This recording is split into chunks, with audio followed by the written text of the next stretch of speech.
Hello students, welcome back to your own learning platform Vedika Commerce classes. Today we are going to solve a question of double column cash book with GST.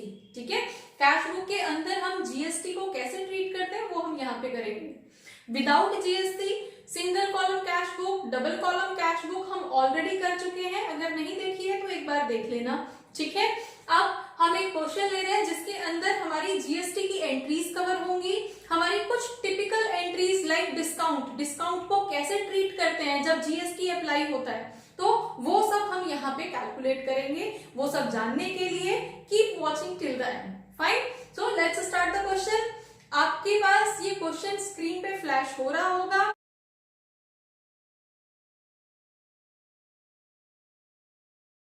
ठीक है, मार्च 1 हमारे पास March month की details दी हुई हैं. तो 1 March को हमारे पास बैलेंस, ये टू साइड होती है. Then to balance BD. Starting में हम जो बैलेंस लेके चलते हैं दैट इज ब्रॉट डाउन, मतलब लास्ट मंथ का जो क्लोजिंग था वो हम यहाँ पे ओपनिंग में लेके चल रहे हैं. That's why it is called brought down. ठीक है, तो ब्रॉट डाउन हमारे पास यहाँ पे cash is 25,000 and bank is 20,000. ठीक है, नॉर्मल बैंक बैलेंस है, हम यहीं पे लिखेंगे. अगर बैंक बैलेंस के नाम पे हमें ओवरड्राफ्ट दिया होता तो हम उसको बाय साइड में डालते. ठीक है, नेक्स्ट इज 4 मार्च को इंश्योरेंस प्रीमियम पे हुआ है. अब इंश्योरेंस प्रीमियम तो पर्सनल हो गया, तो उसकी एंट्री हम इंश्योरेंस प्रीमियम के नाम से ना करके हम ड्रॉइंग नाम से करेंगे. Bye drawing account. फाइन, अब ड्रॉइंग कितना किया है 14,200. अब 14,200 और चेक से पेमेंट हुई है, इसलिए हम यहाँ पे बैंक कॉलम में 14,200 की एंट्री शो करेंगे. अब 7 मार्च को गुड्स परचेज की है 15,000 की, जिसपे 6% CGST, 6% SGST अप्लाई हुआ है और साथ में डिस्काउंट भी अलाउड हुआ है 3% का. तो उसको कैसे कैलकुलेट करेंगे, क्या वैल्यू होगी, हम यहाँ पे कैसे लिखेंगे, उसके लिए हम वर्किंग नोट पे चलते हैं. तो वर्किंग नोट इज की लाइक हमारी जो गुड्स थी वो 15,000 की थी, उस पे CGST अप्लाई हो रहा है 6%, SGST 6%. तो हमारे पास CGST इसका अमाउंट कितना हो जाएगा, 15,000 का 6% इज 900. तो 900 तो हमारी CGST हो जाएगी प्लस 900 हमारी SGST हो जाएगी. तो टोटल अमाउंट हमारे पास कितना आ जाएगा 3,800 हमारे पास वैल्यू आएगी. अब हम यहाँ पे डिस्काउंट अलाउ करेंगे, तो डिस्काउंट हमारा कितना हो जाएगा, cash discount at the rate of 3%. ठीक है, अब 3% हमारा कहां पे अप्लाई होगा, हमारे इस अमाउंट पे अप्लाई होगा? नहीं, ऐसा कभी नहीं होता. जब भी हमें कैश डिस्काउंट या ट्रेड डिस्काउंट दिए गए होते हैं तो वो हमेशा हमारी जो मेन वैल्यू होती है उस पे अप्लाई होते हैं. कभी भी जीएसटी पे कोई कंसेशन नहीं दिया जाता. जीएसटी कभी भी कंसेशनल होती ही नहीं है. तो जीएसटी का अमाउंट जितना है उतना ही रहेगा. सिर्फ हमारा जो कैश डिस्काउंट है, अब हमारे पास मेन वैल्यू कितनी थी, हमारी मेन वैल्यू वाज 15,000. हमने परचेज कितने की थी 15,000 की ना, तो 15,000 का 3% हमें डिस्काउंट मिलेगा. तो 15,000 का 3% इज योर 450 रुपीज. समझ आया? हम कभी भी जो हमारी टोटल वैल्यू आती है उस पे कभी भी हम कैश डिस्काउंट कैलकुलेट नहीं करते. कैश डिस्काउंट हमेशा हमेशा अपनी जो मेन परचेज वैल्यू होती है या मेन सेल वैल्यू होगी उस मेन वैल्यू पे हम यहाँ पे कैलकुलेट करते हैं. हम हमेशा लिस्ट प्राइस पे कैलकुलेट करते हैं किसी भी तरह का डिस्काउंट, चाहे वो ट्रेड डिस्काउंट हो चाहे वो कैश डिस्काउंट हो. फाइन, तो अब हम यहाँ पे वैल्यू पुट क्या करेंगे, जीएसटी में तो कोई चेंजेस हो नहीं सकता, जीएसटी तो एज इट इज रहेगी. जीएसटी मेरी 900 प्लस 900 थी, उसमें कोई चेंज नहीं आएगा. तो चेंज आएगा कहां पे, 15,000 माइनस 450. तो हमारी यहाँ पे वैल्यू कितनी रहेगी 14,550 रुपीज की परचेज हम यहाँ पे शो करेंगे. डन. और ये पेमेंट कैसे की है, कैश में या चेक में? ये पेमेंट कैश में हुई है. तो अब हमारे पास एंट्री क्या हो जाएगी, किस डेट पे हुई है ये, 7 मार्च को। तो 7 मार्च को हम लिखेंगे बाय परचेज अकाउंट। अब परचेज हमारी कितने की लिखी जाएगी, 15,000 की हुई थी, लेकिन हम 15,000 नहीं लिखेंगे, हम क्या लिखेंगे, 14,550। नॉर्मली बच्चे यहीं पे आके मिस्टेक करते हैं, पहले वो टोटल कैलकुलेट करते हैं और फिर जीएसटी निकालते हैं। ठीक है, जीएसटी ऐड करने के बाद में डिस्काउंट अप्लाई करते हैं, दोनों ही तरीके गलत हैं। हमें सबसे पहले अपनी जो भी लिस्ट प्राइस था उस पे सीजीएसटी कैलकुलेट करनी है, देन हमारे पास जो भी इनवॉइस प्राइस आएगा उस पे हम डिस्काउंट कभी भी कैलकुलेट नहीं करेंगे, हमारा जो लिस्ट प्राइस था उसका डिस्काउंट कैलकुलेट करेंगे और लिस्ट प्राइस से ही माइनस करेंगे। हमारा लिस्ट प्राइस यहाँ पे 15,000 था, तो 15,000 का ही हमने 3% कैलकुलेट करके यहां से माइनस किया है। ठीक है, तो हमारी अब सीजीएसटी और एसजीएसटी में तो कुछ भी डिफरेंस नहीं आना है। बाय सीजीएसटी अकाउंट, सीजीएसटी भी कितना था, 900 था, 900 ही रहेगा, उसमें कोई डिस्काउंट नहीं है। बाय एसजीएसटी अकाउंट, ये भी हमारा 900 था और 900 ही रहेगा। क्लियर, ये एंट्री कैसे करते हैं, डन। आगे चले, नेक्स्ट अगेन कैश सेल हुई है। अब हमारी सेल हुई है तो पैसा हमारे पास आया है, और कितना आया है, 15,000 की सेल हुई है। सीजीएसटी एसजीएसटी 6% ही अप्लाइड है, लेकिन यहाँ पे 2% का डिस्काउंट हमने अलाउ किया है, मतलब 2% पैसा हमारे पास कम आएगा। तो उसको कैसे कैलकुलेट करेंगे, अगेन हम अपने वर्किंग नोट में करेंगे। क्या एंट्री हो जाएंगी हमारी, हमने सेल की है 15,000 की, ठीक है, प्लस सीजीएसटी हमारा 6% लगना है, तो इसका 6% हमारे पास अगेन 900 प्लस एसजीएसटी भी हमारा 900 होगा, डन। तो हमारे पास वैल्यू कितनी हो जाएगी, अगेन 16,800 हमारे पास वैल्यू होगी। सेल वैल्यू जो हमारी इनवॉइस प्राइस होगी वो हमारा 16,800 होगा, डन।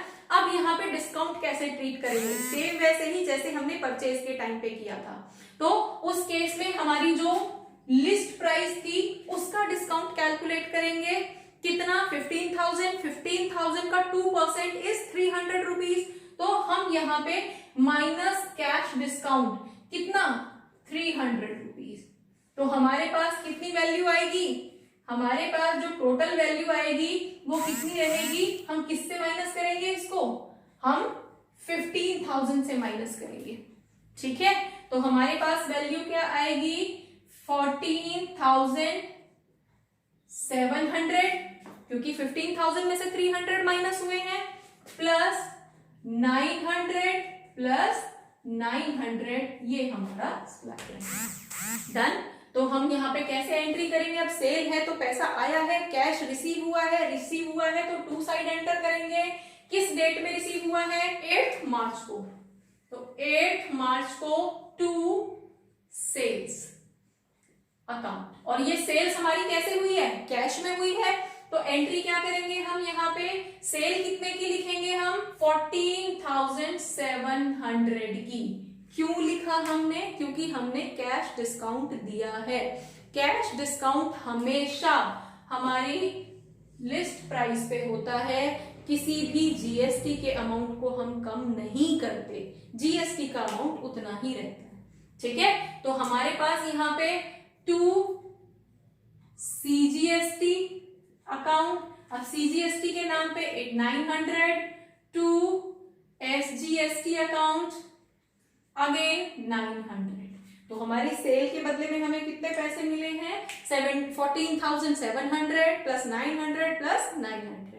सेम वैसे ही जैसे हमने यहाँ पे परचेज की एंट्री की थी। डिस्काउंट को हमेशा, I'm saying again and again, discount को हमेशा हमेशा अपने लिस्ट प्राइस से माइनस करते हो, ना कि इनवॉइस प्राइस से। क्लियर। नेक्स्ट इज को cash deposited into bank 15,000।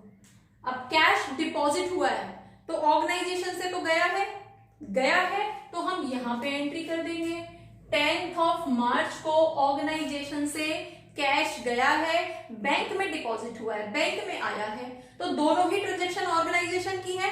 Office का पैसा निकला है, ऑफिस के ही बैंक अकाउंट में आया है, तो इस तरह की एंट्री को हम कॉन्ट्रा एंट्री बोलते हैं। तो हमारी एंट्री क्या हो जाएगी, हमारी अब यहां से कैश निकला है बैंक के लिए, तो हमारे पास कहां के लिए, बाय बैंक, बैंक में पे किया है ना हमने, तो बाय बैंक हमारा निकला है यहां से 15,000, ठीक है। और यही सेम एंट्री यहां पे टू कैश अकाउंट, बैंक में कैश आया है, कितने का, 15,000 का। तो जब इस तरह की कोई भी दो एंट्री होती हैं, एक ही एंट्री की दो बार रिकॉर्डिंग करनी होती है, दो ट्रांजैक्शन को इफेक्ट करती है कोई सिंगल ट्रांजैक्शन, तो उस तरह की एंट्री को हम कॉन्ट्रा एंट्री बोलते हैं। और कॉन्ट्रा एंट्री के लिए हम यहां पे साथ में सी वर्ड यूज करते हैं, ठीक है। सी मीन्स कॉन्ट्रा, मतलब ये एक ट्रांजैक्शन की डबल रिकॉर्डिंग हुई है। और डबल रिकॉर्डिंग क्यों हुई है, क्योंकि वो डबल अकाउंट्स को, वो एक से ज्यादा अकाउंट्स को यहाँ पे इफेक्ट कर रहा है, इसलिए यहाँ पे डबल एंट्री हुई है। Fine, next is 11th of March को टेलीफोन बिल पे किया गया है बाय चेक। तो 11th ऑफ मार्च को बाय टेलीफोन बिल्स अकाउंट कितना, चेक से पेमेंट हुआ है, इंक्लूडिंग सीजीएसटी, मतलब यहां पे तो हमने सीजीएसटी कैलकुलेट किया था, वहां पे इंक्लूड करके टोटल लमसम अमाउंट दे रखा है, तो हमें अलग करने की जरूरत नहीं है, हम सीधी वैल्यू यहां पे पुट कर देंगे। और वैल्यू इज 240, ये हमारी वैल्यू है 2,240 रुपीज। और इसमें जीएसटी, सीजीएसटी, एसजीएसटी दोनों इसके अंदर इंक्लूडेड हैं, तो हमें अलग करने की जरूरत नहीं है, हम ऐसे भी लिखेंगे, गलत नहीं है, ठीक है। अब 14th को withdraw from bank for personal use. अब पर्सनल यूज है तो हमारे लिए ड्राइंग बोली जाएगी अगेन, 14th ऑफ मार्च को बाय ड्राइंग अकाउंट। अब ड्राइंग हुआ है, कितने का ड्राइंग हुआ है, 6,000 का, और कहां से निकाला है 6,000, बैंक से निकाला है, तो बैंक वाले कॉलम में हम क्रेडिट कर देंगे। Done. Next is withdrew from bank for office use. अब ये पैसा ऑफिस के यूज के लिए निकला है। अब ऑफिस के यूज के लिए निकला है मतलब बैंक से तो कम हुआ है और ऑफिस में कैश इंक्रीज हुआ है, तो एक ही ऑर्गेनाइजेशन के दो अकाउंट फिर से इफेक्ट हो रहे हैं, बैंक कम हो रहा है और कैश इंक्रीज हो रहा है ऑफिस में, तो अगेन कॉन्ट्रा एंट्री होगी हमारे पास। तो हम यहाँ पे किस तरह से रिकॉर्ड करेंगे, पहले तो बैंक से क्रेडिट करेंगे, फिर कैश में लाके डेबिट करेंगे। तो हमारी कौन सी डेट है, 15th को, 15th ऑफ मार्च को बाय। अब जब हमें बैंक वाले कॉलम में यहां से डेबिट करना है तो हम यहाँ पे क्या लिखेंगे, कैश अकाउंट, और एंट्री किसमें करेंगे, बैंक वाले कॉलम में। जब बैंक वाले कॉलम में एंट्री करनी होती है तो हम यहाँ पे कैश लिखते हैं, और जब कैश वाले कॉलम में एंट्री करनी होती है तो बैंक लिखते हैं, ठीक है। जब भी बैंक और कैश में कंफ्लिक्ट होगा तो वहां पे हम हमेशा अपोजिट नाम यूज करते हैं, ठीक है। तो कितने का अमाउंट हमारा यहाँ पे हुआ, 3,500 बैंक से विड्रॉ हुए हैं, ठीक है। अगेन कॉन्ट्रा एंट्री, और विड्रॉ होके आए कहां पे है, ऑफिस में ही, तो अगेन ऑफिस में भी हम उसकी एंट्री करेंगे, किस नाम से करेंगे, 15th ऑफ मार्च को टू, अब कैश कहां से आया है, बैंक से, टू बैंक अकाउंट, और अगेन ये एंट्री कैसी है, कॉन्ट्रा, फिर से सी मेंशन कर देंगे, और हमारी कितनी हो जाएगी, कितना कैश आया है, 14,500 हमारे पास यहाँ पे कैश आया है। डन। नेक्स्ट इज 20th मार्च को दिनेश से मुझे एक चेक रिसीव हुआ है, और वो चेक फुल सेटलमेंट के अगेंस्ट आया है, मीन्स दिनेश को मेरे 11,000 देने थे, लेकिन उसने चेक दिया है सिर्फ 10,700 का। तो उस केस में हमारी एंट्री कितने की होगी, 11,000 की या 10,700 की। हमें फाइनली चेक कितने का रिसीव हुआ, हमें फुल सेटलमेंट में 10,700 का चेक रिसीव हुआ है, तो जितने का रिसीव हुआ है हम उतने की एंट्री करेंगे, ठीक है। देन हमारी एंट्री क्या होगी, 20th मार्च को टू दिनेश। कितना पैसा? 10,700। और ये रिकॉर्डिंग हमने क्यों की है? क्योंकि आपके क्वेश्चन में मेंशन है कि जो चेक आया है वो सेम डे बैंक में डिपॉजिट कर दिया गया है, इसलिए हमने यहाँ पे एंट्री की। डन। अब 23 ऑफ मार्च को मुझे मोहन से कैश रिसीव हुआ है 6850 का। तो हमारे पास 23 ऑफ मार्च को टू मोहन ने मुझे दिया 6,850 रुपीज का कैश रिसीव हुआ है और डिस्काउंट हमने 150 रुपीज का दिया है। तो यहाँ पे नॉर्मली स्टूडेंट्स कंफ्यूज रहते हैं कि हम इन दोनों डिस्काउंट अमाउंट को और जो कैश रिसीव हुआ है उनको प्लस करके लिखना है, क्या करना है, डिस्काउंट को यहाँ पे ट्रीट करना है या नहीं करना है। उसके लिए बेटा क्लियर थिंग इज कि जब हमें रिसीव्ड वर्ड दे दिया है, रिसीव्ड वर्ड चेक के केस में दे दिया हो या कैश के केस में दे दिया हो, दोनों के ही केस में अगर हमें रिसीव्ड हो चुका है तो हम डिस्काउंट को कंसीडर नहीं करते, हम सिर्फ उसकी एंट्री करते हैं जो हमें रिसीव हो चुका है। ठीक है, तो हमें यहाँ पे कितना रिसीव हुआ है? 6,850। इट मींस हमारा अमाउंट जो था मोहन के पास 7,000 रुपीज का था, 7,000 में से 150 का हमने उसको डिस्काउंट दे दिया और 6,850 रुपीज उसने हमें कैश में रिटर्न कर दी। Fine. Next is 24 of March को हमने स्टेशनरी परचेज की है, तो स्टेशनरी 24 ऑफ मार्च को बाय स्टेशनरी अकाउंट कैश में पे किया है इंक्लूडिंग जीएसटी, मतलब जीएसटी इसी टोटल अमाउंट के अंदर इंक्लूड है, तो हमें सेपरेट करने की जरूरत नहीं है, हम ऐसे ही डायरेक्टली एंट्री कर देंगे। ठीक है, तो कितने रुपीस की कैश में परचेज हुई है? 1120 रुपीज की हमने स्टेशनरी यहाँ पे परचेज की है। डन। नेक्स्ट इज 24 को ही चेक रिसीव हुआ है गुप्ता से, मिस्टर गुप्ता से चेक रिसीव हुआ है 4,500 रुपीज का, जिसमें हमने उससे कुछ डिस्काउंट भी अलाउ किया है। तो जब हमने चेक रिसीव कर लिया तो 4,500 की ही एंट्री करेंगे, डिस्काउंट को हम यहाँ पे कंसीडर नहीं करेंगे, सिर्फ चेक की एंट्री करेंगे। ठीक है, अब चेक भी अगर मेरा सेम डे डिपॉजिट हुआ होगा तो हम यहाँ पे एंटर कर देंगे, लेकिन अगर नहीं हुआ होगा तो उस केस में हम कंसीडर करते हैं अपने क्वेश्चन को। अब ये जो चेक है जो गुप्ता से रिसीव हुआ है वो 28 को डिपॉजिट किया जा रहा है, तो हम एंट्री भी 28 में ही करेंगे, 24 में नहीं करेंगे।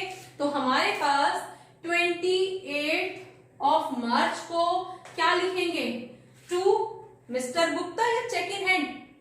Check in hand. क्यों? क्योंकि ये चेक हमें कुछ दिन पहले ही रिसीव हो गया था, तो अब तो ये मेरे हाथ में है ना, तो अब गुप्ता नहीं लिखेंगे, अब हम यहाँ पे चेक इन हैंड के नाम से एंट्री करेंगे। तो हमारे पास एंट्री क्या हो जाएगी? To cheque in hand account. कितने का चेक है? 4,500 और ये चेक है इसलिए हम एंट्री बैंक वाले कॉलम में ही करेंगे।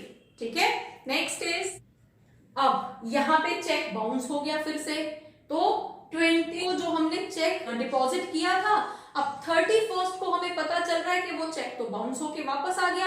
अब यहाँ पे तो बैंक में आया था, इनकम थी तो 2 में लिख दिया, अब बैंक वापस भेज रहा है उसको। ठीक है, और लायबिलिटी किस पे होगी? अगेन चेक किसका था? मिस्टर गुप्ता का, तो हम वापस उसको पिन करेंगे कि चेक तुम्हारा बाउंस हो गया, वापस पेमेंट करो, तो लायबिलिटी वापस मिस्टर गुप्ता पे चली जाएगी और हम यहाँ पे 31 मार्च को बाय मिस्टर गुप्ता के नाम से एंट्री करेंगे और उसका जो चेक था 4,500 का बाउंस जो हुआ था उसकी एंट्री कर देंगे।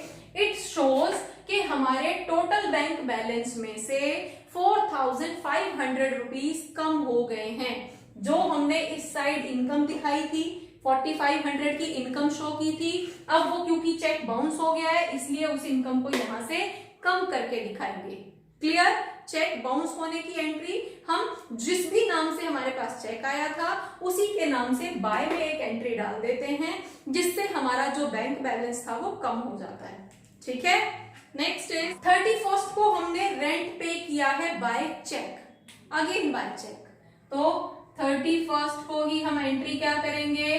Bye rent account. और हमने चेक से किया है, तो अगेन बैंक वाले कॉलम में एंट्री करेंगे। कितना अमाउंट है? 4480 इंक्लूडिंग जीएसटी। तो जब हमारा जीएसटी के साथ दे रखा है, जीएसटी इसमें इंक्लूडेड है, तो हमें अलग सेपरेट करने की जरूरत नहीं है, हम सीधे ऐसे ही एंट्री कर देंगे। ठीक है। नेक्स्ट, हमने पोस्टेज के लिए पे किया है कैश, तो अगेन 31st को ही बाय पोस्टेज अकाउंट। अब पोस्टेज अकाउंट होता क्या है? जो भी हमारे कुरियर, पोस्ट, लेटर्स वगैरह पोस्ट होते हैं उसके जो चार्जेस होते हैं वो। ठीक है। और ये हमने कैश में पे किया है, तो कैश वाले कॉलम में एंटर करेंगे 220 रुपीज। ठीक है। नेक्स्ट इज 31st को ही हमने वेजेस पे किए हैं वॉचमैन को। वॉचमैन को कैश में वेजेस पे किए हैं, तो अगेन हमारे पास क्या आ जाएगा? बाय वेजेस अकाउंट कितना पे किया है? 3000 रुपीज का, तो हमारे पास से अगेन 3000 रुपीज कम हुए हैं। क्लियर? अब हमारी एंट्रीज कितनी है हम अगेन काउंट कर लेते हैं। इस तरह से हमारी एंट्री जो है कोई भी छूटी नहीं है। आपको अपना बैलेंस निकालने से पहले एक बार ये श्योर कर लेना है कि आपकी कोई एंट्री छूटी हुई ना हो। ठीक है, कोई एंट्री आपकी लेफ्ट ना हो। डन। तो अब हमारी एंट्रीज कंप्लीट हैं, तो हम दोनों तरफ का बैलेंस कैलकुलेट करते हैं। डन। तो अब हम अपने पहले कैश को बैलेंस कर लेते हैं। तो कैश का अमाउंट हमें इस साइड ज्यादा नजर आ रहा है, इनकम ज्यादा नजर आ रही है, तो इसको टोटल कर लेते हैं। 25,000 plus 14,700 plus 900 plus 900 plus 14,500 plus 6,850। तो इसको हम यहाँ पे प्लस करेंगे, तो हमारे पास अमाउंट आता है 62,850 रुपीज हमारे पास यहाँ पे बैलेंस आता है। ठीक है। अब दूसरी साइड का टोटल कर लेते हैं। दूसरी साइड का टोटल कम है, तो यही अमाउंट हम उस साइड भी लिख देंगे 62,850, और इसको टोटल करके हमारे पास जो वैल्यू आएगी उसको हम 62,850 से माइनस कर देंगे। कैश कॉलम को प्लस करके हमारे पास जो वैल्यू आती है दैट इज 35,690। तो जब हम 62,850 में से इसको माइनस करेंगे तो हमारे पास balance value will be 27,160 rupees हमारा बैलेंस बचता है। तो हम यहाँ पे 31st मार्च को क्लोज होगा अकाउंट, तो 31st मार्च में बाय बैलेंस सीडी, अब हमारे पास जो बैलेंस होगा वो कैरीड डाउन होगा, जिसको हम नेक्स्ट मंथ में ब्रॉट डाउन करेंगे। तो हम यहाँ पे सीडी लिखेंगे। बैलेंस बचा है 27,160 रुपीज का कैश बैलेंस बचा है। अब ऐसे ही बैंक को भी बैलेंस कर लेते हैं। बैंक वाले कॉलम का टोटल कितना आ रहा है? 20 प्लस 15 प्लस 10,700 प्लस 4,500, हमारा टोटल आता है 50,200 का। ठीक है। अब इस तरफ हमारी जो ट्रांजेक्शन्स हैं वो हमारा अमाउंट कम आ रहा है, तो हम इसी टोटल को दोनों साइड लिख लेंगे। डन। तो अब 50,200 में से इन सबको प्लस करके माइनस करेंगे, तो हमारे पास बैलेंस आएगा 4,280 रुपीज का हमारे पास बैलेंस आएगा, और ये बैलेंस सीडी। अब यहाँ पे जो क्वेश्चन है उसके बैलेंस दोनों के ही पॉजिटिव साइड में आए हैं। इट मींस हमारी दोनों में ही, कैश की फॉर्म में भी इनकम ज्यादा थी, बैंक की फॉर्म में भी इनकम ज्यादा थी, रादर देन एक्सपेंसेस हमारे कम थे। ठीक है। तो होपफुली यहाँ पे कॉन्ट्रा एंट्री कैसे करते हैं, हमारे पास जो कैश डिस्काउंट होता है जीएसटी के साथ, तो कैश डिस्काउंट को कैसे यहाँ पे अप्लाई करते हैं, इस तरह की जो थोड़ी सी टिपिकल एंट्रीज होती है वो आपको समझ आई होंगी। So keep learning, keep watching. Thank you.